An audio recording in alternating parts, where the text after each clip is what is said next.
Visakha steel plant పై రాజకీయ సిగపట్లు ముదురుతున్నాయి.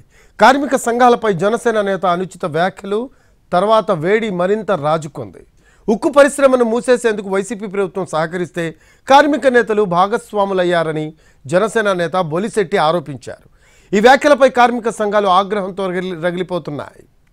Visakha steel plant ప్రైవేటీకరణ జరగబోదని కేంద్ర రాష్ట్ర ప్రభుత్వాలు భరోసా ఇస్తున్న రాజకీయ వేడి మాత్రం రాజుకుంటూనే ఉంది. కార్మిక సంఘాల విశ్వసనీయతపై తీవ్ర వ్యాఖ్యలు చేస్తున్నారు జనసేన ముఖ్య నేత బొలిశెట్టి సత్యనారాయణ. 3 ఏళ్ల కాలంలో అఖిల పక్షాన్ని ఏర్పాటు చేసే దిశగా వైసీపీ ప్రభుత్వాన్ని ఒప్పించడంలో ఉక్కు పరిరక్షణ పోరాట సమితి ఘోరంగా విఫలమైందన్నారు. వైసీపీ ప్రభుత్వానికి కొంతమంది కార్మిక నాయకులు సరెండర్ అయిపోవడమే అసలు కారణమని, పోరాటం పేరుతో ప్లాంట్ పరిరక్షణను పక్కదారి పట్టించే ప్రయత్నం చేశారని మండిపడ్డారు. కేంద్ర ప్రభుత్వం దగ్గరికి వెళ్లడానికి చొరవ తీసుకోవాలని పవన్ కళ్యాణ్ చేసిన విజ్ఞప్తులను గాలికి వదిలేశారని అన్నారు. ఇప్పుడు ఆయన అపాయింట్మెంట్ కోరడం ఎత్తుగడలో భాగమేనంటున్నారు బొలిశెట్టి. ఆయన జగన్మోహన్ రెడ్డి గారు అధికారంలో ఉన్న 3 సంవత్సరాలు ఎందుకు తత్సారం చేశారు? దాని వెనకతలు ఏ కార్మిక నాయకులు ఉన్నారు?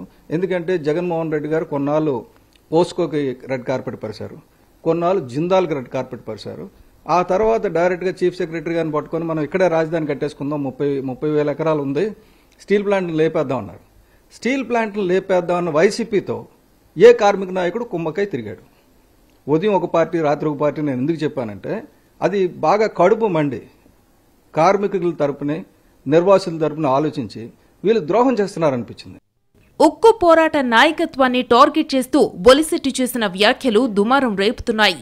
కార్మిక పోరాటాలను రాజకీయ కోణంలో చూస్తూ ఆరోపణలు చేయటంపై విశాఖ ఉక్కు పరిరక్షణ పోరాట కమిటీ ధ్వజమెత్తుతోంది. జనసేనలో ఉండి బీజేపీ ఏజెంట్లా మాట్లాడుతున్న బొలిశెట్టి స్టీల్ ప్లాంట్ టెంట్ దగ్గరకొస్తే ఎవరి సత్తా ఏంటో తేలిపోతుందన్నారు. కార్మిక సంఘాల్లో ఎవరు కుమ్మక్కయ్యారో చెప్పాలని కార్మిక సంఘం నేతలు డిమాండ్ చేస్తున్నారు. మరోవైపు జనసేన నేత బొలిశెట్టి వ్యాఖ్యలను ఎదుర్కోవడానికి పోరాట కమిటీ వ్యూహాలను సిద్ధం చేస్తోంది. పోలీసులకు ఫిర్యాదు చేయడంతో పాటు రోడ్డెక్కాలని భావిస్తున్నాయి.